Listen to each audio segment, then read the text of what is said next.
ஹே மின்னலே ஹே மின்னலே என் கண்ணிலே நெஞ்சிலே சொல்லடா கண்ணலே.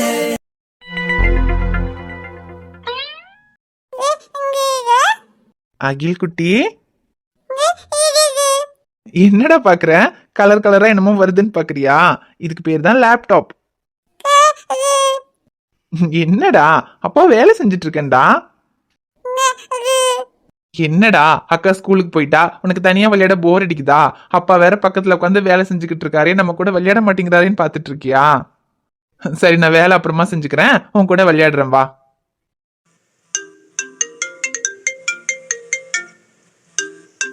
ஐயோ, அதுக்குள்ள போன் அடிக்குதே, இரு அப்பா போன் பேசிட்டு வரேன். ஹலோ அன்பு, நான் சித்தப்பா பேசுறேன். சொல்லுங்க சித்தப்பா, எப்படி இருக்கீங்க? சித்தி எப்படி இருக்காங்க? நாங்க நல்லா இருக்கோம் அன்பு. நீ எப்படி இருக்க? குழந்தைங்க எப்படி இருக்கு? அப்புறம் ஐஷு என்ன பண்றா? அவ என்ன அங்க போனதுக்கு அப்புறம் அப்பா அம்மாவை மறந்துட்டாளா? அவரு போன் கூட பண்ண மாட்டேங்கிறா. போன் பண்ண மாட்டேங்கிறாளா? நான் கேட்கும் போதெல்லாம் அப்பாட்ட பேசிட்டேன்னு சொல்லுவா. இருங்க, நான் கூப்பிட்டு கேக்குறேன். ஐயோ அன்பு, வேண்டாம் வேண்டாம், நான் சும்மா சொன்னேன். அங்க குழந்தைங்களாம் இருக்கிறதுனால அவ குழந்தைங்களோட விளையாடிட்டு போன் பண்ண மறந்துருப்பா. இருக்கும் சித்தப்பா. அது அபி வேற ஐஷு கூடவே இருக்காளா, அவ வேற ஐஷு கிட்ட போன் பாக்கணும்னு சொல்லி அவ போனை வாங்கி வேற வச்சுக்கிறா, அதனால அவ கால் பண்ணாம இருப்பா போல. சரி அன்பு, அதொன்னும் குழப்பம் இல்ல. அப்புறம் நான் உன்கிட்ட சொன்னேனே ஐஷு கிட்ட அவ கல்யாண விஷயமா பேச சொல்லி, பேசுனியா? பேசுனேன் சித்தப்பா. ஆனா அவ மேல படிக்கணும், படிப்பு முடிச்சுட்டு அதுக்கப்புறமா கல்யாணம் பண்ணிக்கிறேன்னு சொல்றா. ஐயோ அன்பு, எங்க கிட்டயே அவ அதையதான் சொல்லிக்கிட்டு இருக்கா. ஆனா அதுக்காக அவ படிக்கணும்னு சொல்லி நீ எவ்வளவு காலத்துக்கு அப்படியே விடுறது? காலகாலத்துல ஒரு கல்யாணம் பண்ணி வைக்க வேண்டாமா? கல்யாணம் பண்ணிட்டு அவ எவ்வளவு வேணா படிக்கட்டும், நாங்க வேண்டான்னு சொல்லல. ஆனா இப்ப உடனே அவளுக்கு கல்யாணம் பண்ணணும் அன்பு. சரி, ஞானும் உன் சித்தியும் சொன்னாதான் அவ கேட்கல. நீ சொன்னாலாவது கேட்பானுதான் உன்கிட்ட சொன்ன. நீ சொல்லி அவ கேட்கலையா? இனி அவளை இങ്ങനെ விட்டா சரியாகல அன்பு. ஞானும் சித்தியும் நாளைக்கு கிளம்பி அங்க ஊருக்கு வரோம். அவகிட்ட பேசி சீக்கிரமாவே அவளுக்கு ஒரு கல்யாணத்தை பண்ணி வைக்கணும். சரி சித்தப்பா, வாங்க பேசிக்கலாம். எந்த அன்பு, நாங்க அங்க வரோம்னு சொன்னதும் ஒரு மாதிரி தயங்குற. நாங்க அங்க வரலாம்ல? ஐயோ, என்ன சித்தப்பா நீங்க வரலாமான்னுலாம் கேட்டுக்கிட்டு இருக்கீங்க? என் அம்மா அப்பா போனதுக்கு அப்புறம் அவங்க ஸ்தானத்துல நான் உங்களை தான் வச்சு பாக்குறேன். இது உங்க வீடு சித்தப்பா, நீங்க எப்ப வேணும்னாலும் இங்க வரலாம். நீங்க வருவீங்கன்னு தெரியும் சித்தப்பா, ஆனா சித்தி வருவாங்களா? அவங்களுக்கு தான் இங்க வர்றதுல விருப்பம் இல்லையே. ஐயோ அன்பு, அவளுக்கு அங்க உன் வீட்டுக்கு வர்றதுக்கோ இல்ல ஒன்னையும் உன் பொண்டாட்டியோ விருப்பம் இல்லாமல இல்ல. அவளுக்கு விருப்பம் இல்லாத விஷயம் என்னன்னு உனக்கு தெரியும்ல. சொல்ல போனா நீ எப்படி எங்களை அம்மா அப்பாவா நினைக்கிறியோ அதே போல அவளும் உன்னை சொந்த புள்ள மாதிரி தானே பாத்துக்கிட்டா. நீ ஒரு பொண்ணை லவ் பண்றேன்னு எல்லாம் சொன்னப்ப கூட அவ அதுக்கு எதுவும் மறுப்பு சொல்லலையே. உங்களுக்கு கல்யாணம் பண்ணி வைக்கணும்னு தானே அவளும் சொன்னான். ஆனா என்ன, கல்யாணம் பண்ணதுக்கு அப்புறம் நீயும் உன் பொண்டாட்டியும் இங்க நம்ம வீட்டுல இருக்கணும்னு நான் ஆசைப்பட்டா. ஆனா நீ உன் பொண்டாட்டியோட தம்பியும் பாட்டியும் அங்க அவ கூட தான் இருப்பாங்க, அதனால இங்க நம்ம வீட்டுல இருக்க முடியாதுன்னு சொல்லி நீங்க அங்கேயே இருந்ததுனாலதான் அவளுக்கு ஒரு சின்ன வருத்தம். அப்ப கூட அவ உங்க மேல கோவப்பட்டது உன்னை சொந்த புள்ள மாதிரி பாத்துட்டு நீ உன் பொண்டாட்டிக்காக இங்க இருக்காம அவங்க கூட போயிட்டேங்கிற வருத்தத்தில தான். எனக்கு புரியுது சித்தப்பா. ஆனா ஷைலு என்கிட்ட காதலிக்கும் போதும் சரி, கல்யாணம் பண்ணதுக்கு அப்புறமும் சரி, எதுவுமே வேணும்னு கேட்டதே இல்ல. அவ என்கிட்ட கேட்ட ஒரே ஒரு விஷயம், எப்பவுமே என் தம்பியும் அம்மாச்சியும் என் கூடவே இருக்கணும்னு மட்டும்தான். அவளுக்காக நான் அதை கூட பண்ணலனா எப்படி சித்தப்பா? ஐயோ அன்பு, நீ சொல்றது எனக்கு புரியுது, ஆனா அவளுக்கு புரியல. சரி, அதெல்லாம் ஒன்னும் பரவாயில்ல, அதெல்லாம் நடந்து முடிஞ்சு போச்சு. இனி அதை சொல்லி ஒன்னும் இல்ல. இப்ப நான் அவகிட்ட ஐஷு அங்க அன்பு வீட்டுல தானே இருக்கா, நம்ம அங்க போய் அவகிட்ட கல்யாணத்தை பத்தி பேசி முடிவெடுக்கலாம்னு சொன்னேன். அவ என்னமோ தெரியல, சரின்னு சொல்லிட்டா. நடந்த எல்லாத்தையும் அவளும் மறந்துட்டான்னு நினைக்கிறேன். அதனாலதான் அவளும் அங்க உன் வீட்டுக்கு வர்றதுக்கு சம்மதிச்சிருக்கா. சித்தி பழசெல்லாம் மறந்து இங்க வர்றதுக்கு சம்மதிச்சா எனக்கும் சந்தோஷம் தான் சித்தப்பா. அதெல்லாம் அவ மறந்துருப்பா, அதனாலதானே அங்க வர்றதுக்கு சரின்னு சொல்லியிருக்கா. ஞானும் உன் சித்தியும் நாளைக்கு எங்க ஊருக்கு வரோம், நேர்ல வந்து எல்லாம் பேசிக்கலாம் அன்பு. சரி சித்தப்பா, வாங்க பேசிக்கலாம். என்னங்க, யார போன்ல வாங்கன்னு சொல்லிட்டு இருக்கீங்க? யாரு வரா? அது ஷைலு, கேரளால இருந்து சித்தியும் சித்தப்பாவும் நாளைக்கு வரேன்னு சொன்னாங்க. அவங்க இங்க வர்றதுக்கு எப்படி சம்மதிச்சாங்க? தெரியல ஷைலு, நம்ம கல்யாணத்துக்கு அப்புறம் அங்க நம்ம இருக்க மாட்டோம்னு சொன்னதுனால சித்திக்கு நம்ம மேல கோவம் இருந்துச்சு. இங்க வரவே மாட்டாங்கன்னு தான் நினைச்சேன். ஆனா இப்போ சித்தப்பா ஃபோன் பண்ணிட்டு ஐஷோட கல்யாண விஷயமா பேசணும், நானும் சித்தியும் கிளம்பி அங்க ஊருக்கு வரோம்னு சொன்னாரு. சித்தியே இங்க வரேன்னு சொல்லியிருக்காங்கன்னா அப்போ அவங்க நடந்த விஷயத்தையெல்லாம் மறந்துருப்பாங்கன்னு நினைக்கிறேன். அதையெல்லாம் மறந்து அவங்க இங்க வந்து இருக்கிறாங்கன்னா எனக்கும் சந்தோஷம் தாங்க. ஆனா திரும்பவும் பழைய மாதிரி என் தம்பியும் அம்மாச்சியும் இங்க இருக்கிறத வச்சு ஏதாச்சும் பிரச்சனை பண்ணாங்கன்னா? ஷைலு, அதை தான் நான் அன்னைக்கே அவங்க கிட்ட தெளிவா சொல்லிட்டேனே, உன்னோட தம்பியும் அம்மாச்சியும் நம்மளோட தான் இருப்பாங்கன்னு. அதனால தானே அன்னைக்கு பிரச்சனையாயி நம்ம வீட்டை விட்டே வெளியே வந்தோம். அதுக்கப்புறம் சித்தி நம்ம கிட்ட பேசவே இல்லை, ஃபோன் பண்ணா கூட பேச மாட்டாங்க. சித்தப்பாவும் ஐஷுவும் மட்டும்தானே நம்ம கிட்ட பேசிட்டு இருந்தாங்க. இப்போ அவங்களாவே இங்க வர்றதுக்கு சம்மதிச்சிருக்காங்கன்னா அப்போ அதையெல்லாம் மறந்துருப்பாங்க ஷைலு. அதையெல்லாம் வச்சு திரும்ப பிரச்சனை பண்ண மாட்டாங்க. நீ அதை பத்தியெல்லாம் யோசிச்சு ஒன்றும் டென்ஷன் ஆகாத. அவங்க ஐஷுவோட கல்யாண விஷயமா பேசுறதுக்கு தான் வராங்க, மற்றபடி வேற எந்த பிரச்சனையும் இருக்காது. நீ போய் எனக்கு ஒரு டீ போட்டு கொண்டு வா போ. இவரோட சித்தி வராங்கன்னு சொல்றாரு. ஏற்கனவே அம்மாச்சியும் ஷமீரும் இங்க இருக்கிறது அவங்களுக்கு பிடிக்காது. கல்யாணம் புதுசுலயே அதுக்கு தான் பெரிய பிரச்சனை பண்ணாங்க. அப்ப ஏதோ இவரு என் மேல இருக்கிற பாசத்துல எனக்கு சப்போர்ட் பண்ணாரு. ஆனா இப்போ இவருக்கும் ஷமீருக்குமே அடிக்கடி சண்டை வருது. அவங்க வந்து நீ ஏதாவது பிரச்சனை பண்ண போய் இவரும் கோவத்துல ஷமீரை வீட்டை விட்டு வெளியே போக சொல்லிட்டாருன்னா? ஷைலு, என்னங்க? என்னங்க வா, ஒரு டீ போட்டு கொண்டு வான்னு சொன்ன, என்ன யோசிச்சுட்டு இருக்க? டீ கேட்டிங்களா? இருங்க கொண்டு வரேன். இரு, டீ இருக்கட்டும். நீ என்ன யோசிச்சுட்டு இருக்க? ஒன்றும் இல்லைங்க. ஷைலு, சித்தி வராங்கன்னு சொன்னது இப்பவே யோசிக்க ஆரம்பிச்சிட்டியா? இல்லைங்க, அது அவங்களுக்கு இல்லைனாலே என் தம்பி இங்கே இருக்கிறது பிடிக்காது, அதான். அவங்களுக்கு பிடிக்காதுன்னு தான் நமக்கு எப்பவோ தெரியுமே. ஆனா என்னானாலும் உன் தம்பியும் அம்மாச்சியும் இங்க நம்ம வீட்டில தான் இருப்பாங்கன்னு நானும் அவங்க கிட்ட தெளிவா சொல்லிட்டேனே, அப்புறம் என்ன? இல்லைங்க, அப்ப சொன்னீங்க. ஆனா அப்ப சொன்னேன்னா அப்ப இப்ப என்ன? இல்ல இப்ப சித்தி வந்து உன் தம்பி இந்த வீட்டுல இருக்கக்கூடாதுன்னு சொன்னா நான் அவனை வெளியே அனுப்பிடுவேணும்னு பயப்படுறியா? அது ஏற்கனவே அவனுக்கும் உங்களுக்கும் பிரச்சனை வந்தப்போ அவனை வெளியே அனுப்பிட்டீங்களே, அதான் எனக்கு ஒரு மாதிரி பயமா இருக்குங்க. ஏ லூசா நீ, அன்னைக்கு ஏதோ பிரச்சனை ஆயிடுச்சு அவனை நான் கோவத்துல வெளியே போக சொல்லிட்டேன்றதுக்காக இப்ப சித்தி வந்து சொன்னா அவனை நான் வீட்டை விட்டு அனுப்பிடுவேன்னு நினைச்சிட்டு இருக்கியா? இங்க பாரு ஷைலு, நம்ம கல்யாணம் பண்ணிக்கும் போது நீ என்கிட்ட ஒன்னே தான் கேட்ட, என் தம்பியும் என் அம்மாச்சியும் எப்பவும் என் கூடவே இருக்கணும்னு. அன்னைக்கு நான் உன்கிட்ட சொன்னதுதான் இன்னைக்கும் சொல்றேன். என்ன ஆனாலும் சரி, யார் சொன்னாலும் சரி, உன் விருப்பப்படி உன் தம்பியும் அம்மாச்சியும் என்னைக்குமே உன் கூட தான் இருப்பாங்க. நானா என்னைக்குமே அவங்கள வீட்டை விட்டு வெளியே போக சொல்லவே மாட்டேன். அப்புறம் அன்னைக்கு நான் அவனை வீட்டை விட்டு வெளியே போக சொன்னது அவனை ஒரேடியா இந்த வீட்டை விட்டு அனுப்பணுங்கிறதுக்காக இல்ல, அப்படியாவது கொஞ்ச நாள் வெளியில இருந்தா அவனுக்கு பொறுப்பு வருங்கிறதுக்காக தான். அது கூட என்ன ஒரு வாரம் இருந்திருப்பானா, திரும்ப தான் அவன் இந்த வீட்டுக்கு வந்துட்டானே. அப்படியெல்லாம் யாராவது சொல்றாங்கன்றதுக்காக நான் அவனை ஒரேடியா வீட்டை விட்டுலாம் அனுப்பிட மாட்டேன். அதையெல்லாம் யோசிச்சு நீ பயப்படாத. அப்புறம் எனக்கும் அவனுக்கும் 1000 பிரச்சனை இருக்கலாம், ஆனா என்ன இருந்தாலும் அவன் என் மச்சான். அப்படியெல்லாம் நான் அவனை விட்டு கொடுத்துட மாட்டேன். எங்க நீங்க இப்படி சொல்றத கேட்கும்போது ரொம்ப சந்தோஷமா இருக்குங்க. அவனுக்கு நினைவு தெரிஞ்சதுல இருந்தே அவன் அம்மா அப்பாவை பார்த்தது இல்லைங்க. அவனுக்கு நானும் அம்மாச்சியும் தான் எல்லாம். அதனால அப்பா இருந்து கண்டிச்சு வளர்த்துருந்தா அவன் கொஞ்சம் பொறுப்பா வளர்ந்துருப்பானோ என்னமோ. நாங்க 2 பேரும் செல்லம் கொடுத்து வளர்த்ததுனால தான் அவன் கொஞ்சம் பொறுப்பு இல்லாம ஆயிட்டான். நீங்க அவனை திட்டும் போதெல்லாம் கூட எனக்கு ஒரு பக்கம் கஷ்டமா இருந்தாலும் இன்னொரு பக்கம் அப்பா இருந்திருந்தாலும் இப்படிதான் அவனை கண்டிச்சு வளர்த்துருந்துருப்பாரு. நீங்க அவன்கிட்ட கண்டிப்பா இருக்கிறது கூட ஒரு வகையில நல்லதுதான் நினைப்பேன். அவனை நீங்க எவ்வளவு வேணும்னாலும் திட்டுங்க, அதை நான் எதுவும் சொல்ல மாட்டேன். ஆனா என்னைக்குமே அவனை இந்த வீட்டை விட்டு மட்டும் வெளியே அனுப்பிடாதீங்க.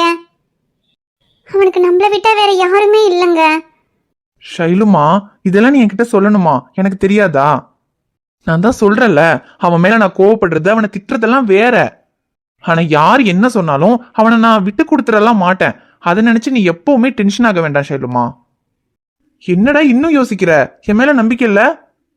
இல்லைங்க, அப்படியெல்லாம் இல்லை.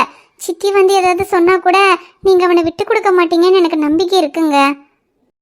நம்பிக்கை இருக்குல்ல, அப்போ ஒரு டீ போட்டு கொண்டு வரலாமே. அத கொண்டு வரேங்க. அதை கொஞ்சம் சிரிச்சுக்கிட்டே சொல்லுடி. சரி, கொண்டு வரேங்க. இப்படி சிரிச்சா என் பொண்டாட்டி மூஞ்சி எவ்வளவு அழகா இருக்கு. இப்படி சிரிச்சுக்கிட்டே இருடி. ஐயோ, சிரிக்கிறத பத்தி யாரு பேசுறான்னு பாத்தீங்களா? நான்லாம் சிரிச்சுக்கிட்டு தான் இருக்கேன். ஆனா உங்க மூஞ்சியை தான் சிரிச்சு பார்க்கவே முடியல. இன்னைக்கு தான் ஏதோ அதிசயமா சிரிக்கிறீங்க. என்னடி இப்படி சொல்லிட்ட? இப்ப என்ன, நான் சிரிச்சு பார்க்கணும் அவ்வளவுதானே? இங்க பக்கத்துல வா, இன்னும் நல்லா சிரிச்சு காமிச்சு தரேன். ஒன்னும் வேண்டாம், அகில் இருக்கா, நீங்க அவனுக்கு சிரிச்சு காமிங்க. நான் போய் டீ போட்டு எடுத்துட்டு வரேன். ஷைலு இருடி. பாத்தியாடா அம்மாவை? அப்பா சிரிச்சு காமிக்கலான்னு பார்த்தா அதுக்குள்ள எஸ்கேப் ஆயிட்டா. சரி, எங்க போயிட போறா? டீ போட்டு எடுத்துட்டு வரட்டும், அப்புறம் பாத்துக்கலாம்.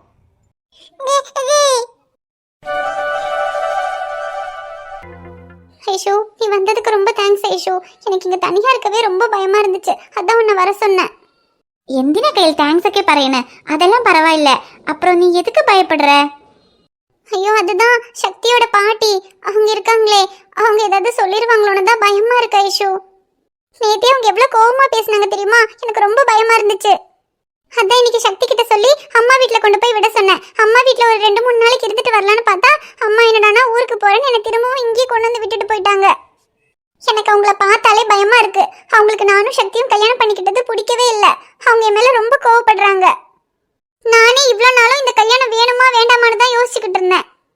அப்புறம் இப்பதான் அம்மாவுக்காகவாவது இந்த கல்யாணத்தை நம்ம ஏத்துக்கிட்டு தான் ஆகணும், அதனால சக்தியை புரிஞ்சுக்கிட்டு அவரோட வாழ ஆரம்பிக்கலாம்னு முடிவு பண்ணேன். ஆனா அதுக்குள்ள அவரோட அப்பத்தா வந்து இப்படி எல்லாம் பேசவும் எனக்கு திரும்பவும் எதுக்கு இந்த கல்யாணம், இந்த கல்யாணத்தால தானே இவ்வளவு பிரச்சனையும், இது வேணுமான்னு இருக்கு. அதுவும் இல்லாம அவங்களுக்கு என்ன பிடிக்கவே இல்லை. எனக்கு என்னமோ அவங்க என்ன ஏத்துக்குவாங்கன்னு எனக்கு தோணல. ஐயோ கையால் அங்கனேனும் இல்ல, அவங்களுக்கு ஒன்ன பிடிக்காமையோ இல்ல ஓ மேல கோவமோ எல்லாம் இல்ல. அவங்களுக்கு இருக்கிறது ஒரே பேரன். அந்த பேரனோட கல்யாணத்தை அவங்களால பார்க்க முடியல, அவங்களுக்கு தெரியாம கல்யாணம் நடந்துருச்சுங்கிற வருத்தத்துல தான் அவங்க அப்படியெல்லாம் பேசுறாங்க. இப்போ நீ இவ்வளோ படிச்சிருக்க, உனக்கு சொன்னா புரியும். அப்படிப்பட்ட உனக்கே இந்த கல்யாணத்தை ஏத்துக்கிறதுக்கு 10 நாள் ஆச்சு. அப்போ அவங்க வயசுக்கு அவங்களுக்கு இந்த விஷயத்தை ஏத்துக்கிறதுக்கு இன்னும் டைம் ஆகும்ல. அது வேற அவங்க இப்படிதான் ஏதாவது சொல்லிட்டு இருப்பாங்க, அதெல்லாம் நீ மனசுல வச்சுக்காத கையால். எனக்கு புரியுது ஐஷு, இருந்தாலும் எனக்கு இங்க இருக்கும்போது என்னமோ தனியா இருக்கிற மாதிரி ரொம்ப பயமாவே இருக்கு. நீ ஒன்றும் பயப்பட வேண்டாம் கையல். இப்போ அவங்க உன்னை என்ன பண்ண போறாங்க, மிஞ்சி மீறி போய் கோவத்தில் ஏதாவது சொல்லுவாங்க, அவ்வளோதான். அதை நீ பெருசா எடுத்துக்காத. பின் சக்தி இருக்காரு இல்ல, அவரு அப்படிதான் அவங்க உன்னை ஏதாவது சொல்ல விட்டுருவாரா, அதெல்லாம் ஒன்றும் இல்லை, நீ பேடிக்கண்டா. சரி ஐஷு, இனி என்ன பண்றது, வேற வழி இல்லை, நான் இங்கே இருந்துதான் ஆகணும். சரி, உனக்கு தனியா இருக்க கஷ்டமா இருந்தா நான் வேணும்னா சக்தி வேலைக்கு போனதுக்கு அப்புறம் வந்து உன் கூட கொஞ்ச நேரம் இருக்கேன், சரியா? சரி ஐஷு. ஐயோ, இந்த பொண்ணு வேற இங்க இருக்கே. நம்ம வேற மல்லிப்பூலாம் வாங்கிட்டு வந்திருக்கோம், பார்த்தா நம்மளுக்கு கேவலமா நினைச்சிருமே. கையல், பிள்ளையாருக்கு பூ வேணும்னு சொன்னீங்கல்ல, அதான் வாங்கிட்டு வந்தேன். பிள்ளையாருக்கா? நான் எப்ப கேட்டேன்? ஐயோ கையல், நீங்க தானே காலைல கேட்டீங்க, இந்தாங்க பிள்ளையாருக்கு போட்டுருங்க. சரி, எனக்கு வேலை முடிஞ்சிருச்சு, அதான் வந்தேன். நீங்க 2 பேரும் ஏதோ பேசிட்டு இருந்தீங்க, சரி பேசிட்டு இருங்க, நான் உள்ள போறேன். ஐயோ பிரதர், ஒரு மினிட் இருங்க, நாங்க சும்மா தான் பேசிட்டு இருந்தோம். கையல் தனியா இருக்க கஷ்டமா இருக்குன்னு சொன்னா அதான் வந்தேன். அதான் இப்ப நீங்க வந்துட்டீங்களே, நான் வீட்டுக்கு போறேன், நீங்க பாத்துக்கங்க. சரிங்க, நான் பாத்துக்கிறேன். ரொம்ப தேங்க்ஸுங்க. அப்புறம் பிரதர், உங்ககிட்ட எனக்கு கொஞ்சம் பேசணும், ஒரு 2 நிமிஷம் அப்படி வர முடியுமா? வாங்க. என்ன சிஸ்டர், என்கிட்ட என்ன பேசணும்? அல்ல, கையலை பத்தி தான் பேசணும். அது இவ்வளோ நாளும் அவ இந்த கல்யாணத்தை ஏற்றுக்கணுமா வேண்டாமான்னு ரொம்ப கன்ஃபியூஷனில் இருந்தா. அப்புறம் இப்போதான் சரி நீ இந்த கல்யாணத்தை ஏற்றுக்கிட்டு உங்களோட வாழ ஆரம்பிக்கணும்னு முடிவு பண்ணா. அதுக்குள்ளே உங்கள் பாட்டி வந்து அப்படியெல்லாம் கோவமாக பேசினதுனால அவள் ரொம்ப பயந்துட்டா. திரும்பவும் இந்த கல்யாணம் சரியா தப்பான்னு ஒரு மாதிரி கன்ஃபியூஷன் ஆகிட்டு இருக்கா. என்னங்க சொல்றீங்க? அப்பதான் பேசினது தப்புதான், அதுக்கு கையலுக்கு வருத்தமா இருந்திருக்கும். ஆனா அதுக்காக திரும்பவும் கல்யாணம் வேணுமா வேண்டாமானெல்லாம் யோசிச்சுட்டு இருக்காளா? அப்படின்னா அவ பயத்துல தான் அப்படி சொல்றா. அது வேற ஒன்றும் இல்லை, உங்க பாட்டி இந்த கல்யாணத்தை ஏத்துக்க மாட்டேன்னு சொல்லிட்டாங்கல்ல, அதான். ஒருவேளை உங்க பாட்டிக்கு அவளை பிடிக்கலையோன்னு நினைச்சிட்டு அவ அப்படியெல்லாம் யோசிச்சுட்டு இருக்கா. ஆனா நீங்க அவகிட்ட கொஞ்சம் தைரியமா பேசினா அவளுக்கு அந்த பயம் எல்லாம் போயிடும், அதுக்கப்புறம் அவ சரியாயிடுவா. ஏன்னா இப்போ இங்க நாங்க எல்லாரும் அவளுக்கு எவ்வளவுதான் தைரியம் சொன்னாலும் அவளோட பயம் போகாது. ஆனா நீங்க அவ கூட இருக்கீங்கன்ற நம்பிக்கை அவளுக்கு இருந்தாதான் அவளுக்கு இந்த வீட்டுல இருக்கிறதுக்கு கொஞ்சம் தைரியமா இருக்கும். புரியுதுங்க, நான் கையல் கிட்ட பேசுறேன். சரிங்க, அதான் உங்ககிட்ட சொல்லணும்னு நினைச்சேன். அப்ப நான் வரேங்க. சரிங்க சிஸ்டர். பின்ன இன்னொரு விஷயம் கூட உங்ககிட்ட கேட்கணும். கேளுங்க சிஸ்டர். அது கையில பத்தி இல்ல, உங்க ஃப்ரெண்ட பத்தி. என் ஃப்ரெண்ட பத்தியா? அவனை பத்தி என்ன தெரியணும் உங்களுக்கு? அது அவன் வேற ஒரு பொண்ணை லவ் பண்றேன்னு சொன்னா, அதான் அது யாருன்னு. அவன் லவ் பண்ற பொண்ணை பத்தி எதுக்கு நீங்க கேக்குறீங்க? அது ஒன்றும் இல்லை, சும்மா தான் கேட்டேன். இல்ல, நீங்க எதுக்கு கேக்குறீங்கன்னு எனக்கு தெரியும். அவன் உங்ககிட்ட கொஞ்சம் ஓவரா அட்வான்டேஜ் எடுத்துக்கிறான்ல. அல்ல, அப்படியெல்லாம் ஒன்றும் இல்லை. எனக்கு தெரியும் சிஸ்டர், அவன் என்கிட்ட இருந்து எதையுமே மறைக்க மாட்டான். இதை பத்தி நானே உங்ககிட்ட சொல்லணும்னு நினைச்சேன். அவன் உங்ககிட்ட அப்படியெல்லாம் நடந்துக்கிறாங்கிறதுக்காக அவனை தயவு செஞ்சு தப்பா மட்டும் நினைச்சிடாதீங்க சிஸ்டர். உங்ககிட்ட தான் அவன் அப்படியெல்லாம் நடந்துக்கிறானே தவிர அவன் வேற எந்த பொண்ணுகிட்டையும் இப்படியெல்லாம் நடந்துக்கிட்டது இல்ல. ஏன் எங்க காலேஜ்ல எவ்வளவோ பொண்ணுங்க இருக்காங்க, எத்தனையோ பொண்ணுங்க அவன் பின்னாடி கூட சுத்தி இருக்காங்க. ஆனா இன்னி வரைக்கும் எந்த பொண்ணுமே அவன் பார்த்தது கிடையாது. ஆனா அவன் உங்ககிட்ட மட்டும்தான் கொஞ்சம் விளையாட்டுக்கு அப்படி எல்லாம் பண்ணிட்டான். அதையெல்லாம் ஒண்ணு நீங்க தப்பா நினைச்சிட்டு அவன் தப்பானவன் முடிவு பண்ணிடாதீங்க சிஸ்டர். அவன் ரொம்ப நல்லவன். அல்ல, அப்போ அவன் வேற ஒரு பொண்ணை லவ் பண்றேன்னு சொன்னது? ஐயோ, இவன் ஒருத்தன் தேவையில்லாததெல்லாம் சொல்லி வச்சிருக்கான். இப்ப இந்த பொண்ணு என்கிட்ட கேக்குதுன்னு என்ன சொல்றது? 3 வருஷத்துக்கு முன்னாடி பார்த்த பொண்ணை தேடிக்கிட்டு இருக்கான், கனவுல வந்த பொண்ணை லவ் பண்றேன்னு சொன்னா, அப்புறம் அதையெல்லாம் ஏன்டா இவட்ட சொன்னேன்னு என்கிட்ட வேற வந்து கத்துவான். அது சிஸ்டர், அவன் ஒரு பொண்ணை லவ் பண்ணான். ஆனா அந்த பொண்ணு இப்ப அவன் கூட இல்ல. கூட இல்லனா லவ் ஃபெயிலியர் ஆயிடுச்சா? நேர்ல லவ் பண்ணாதுன்னா ஃபெயிலியர் ஆகுறதுக்கு அவன் தான் கனவுல லவ் பண்ணிக்கிட்டு இருக்கானே, அது என்னன்னு போய் சொல்றது? அது லவ் ஃபெயிலியர்னு சொல்ல முடியாது சிஸ்டர். அது ஒரு பொண்ணை லவ் பண்ணான், ஆனா இப்ப அந்த பொண்ணு அவன் கூட இல்ல, அவ்வளவுதான். அப்போ அவன் இப்பவும் அந்த பொண்ணை லவ் பண்ணிக்கிட்டு இருக்கேன்னு சொன்னானே? ஐயோ, என்ன சொல்றதுன்னு வேற தெரியலையே. ஐயோ சிஸ்டர், அது இப்போ அந்த பொண்ணு அவன் கூடையெல்லாம் இல்ல. இருந்தாலும் அந்த பொண்ணை லவ் பண்றேன், தேடி கண்டுபிடிக்கணும்லாம் சொல்லிட்டு தான் இருக்கான். அவன் ஒரு பைத்தியக்காரன், அவனை விடுங்க. அவன் இப்படிதான் ஏதாவது சொல்லிட்டு இருப்பான். அதெல்லாம் நீங்க ஒன்றும் பெருசா எடுத்துக்காதீங்க சிஸ்டர். ஆனா ஒண்ணு மட்டும் சொல்றேன் சிஸ்டர், என் நண்பனை தப்பா மட்டும் நினைச்சிடாதீங்க. அவன் வேற பொண்ணை லவ் பண்றேன்னு சொன்னாலும் சரி, ஆனா ஒண்ணு மட்டும் உண்மை, அவன் இன்னை வரைக்கும் உங்களை தவிர வேற எந்த பொண்ணுகிட்டயும் இந்த மாதிரி எல்லாம் ஓவரா அட்வான்டேஜ் எடுத்துக்கிட்டு பேசினது இல்ல. அது இந்த பிள்ளையார் மேல சத்தியம். அவனை தப்பா மட்டும் நினைக்காதீங்க சிஸ்டர். இவர் சொல்றத பார்த்தா அவன் வேற ஏதோ பொண்ணை லவ் பண்ணியிருக்கான் போல. ஆனா அந்த பொண்ணு இவனை விட்டுட்டு போயிட்டான்னு நினைக்கிறேன். எடா, நீ எனக்கு கிடைச்சாலும் கிடைக்கலனாலும் என் வாழ்க்கையில ஒன்ன தவிர வேற யாரும் வர முடியாது. என் வாழ்க்கையே நீ மட்டும்தாங்கிற முடிவுல தான் நான் இருந்தேன். ஆனா நீ எனக்கு கிடைக்கும் போது என்ன போலயே நீயும் என்ன லவ் பண்ணி எனக்காக காத்துக்கிட்டு இருந்தாலும் சரி, இல்லை என்னை மறந்துட்டு நீ உன் வாழ்க்கையில வேற பொண்ணை லவ் பண்ணாலும் சரி, எல்லாத்தையும் ஏத்துக்கணுங்கிற மனநிலைமையில தான் நான் இருந்தேன். நீ வேற பொண்ணை லவ் பண்றேன்னு சொன்னப்போ இதுக்கப்புறம் உன்னை டிஸ்டர்ப் பண்ணக்கூடாது, அதான் நான் உன்னை பார்த்துட்டேனே. உன்னை பார்த்த சந்தோஷமே எனக்கு போதும். அந்த சந்தோஷத்திலேயே நான் கடைசி வரைக்கும் வாழ்ந்துடலான்னு நினைச்சேன். ஆனா இப்போ நீ லவ் பண்ற பொண்ணு தான் உன் கூட இல்லையே, அப்புறம் எதுக்காக நான் உன்னை விட்டு கொடுக்கணும்? நீ வேற பொண்ணை லவ் பண்றேன்னு சொன்னாலும் உன் மனசுக்குள்ள என் மேலேயும் ஒரு சின்ன இஷ்டம் இருக்குன்னு எனக்கு தெரியும். அது போதும், அதை வச்சே உன்னை நான் என்னை லவ் பண்ண வச்சிருவேன். கணேஷா, நான் பண்றது சரியா தப்பான்னு எனக்கு தெரியல. ஆனா அவன் இல்லாம எனக்கு ஒரு வாழ்க்கை இல்லை. என்னால அவனை தவிர வேற யாரையும் என் வாழ்க்கையில ஏத்துக்க முடியாது. நீ தான் எப்படியாவது அவனையும் என்னையும் சேர்த்து வைக்கணும்.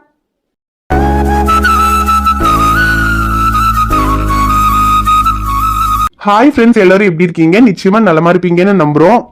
இந்த வீடியோ உங்களுக்கு பிடிச்சிருந்தா மறக்காம வீடியோவுக்கு லைக் பண்ணுங்க, கமெண்ட் பண்ணுங்க, ஷேர் பண்ணுங்க. சேனலை சப்ஸ்கிரைப் பண்ணாம பாத்துக்கிட்டு இருந்தீங்கன்னா மறக்காம சப்ஸ்கிரைப் பண்ணுங்க.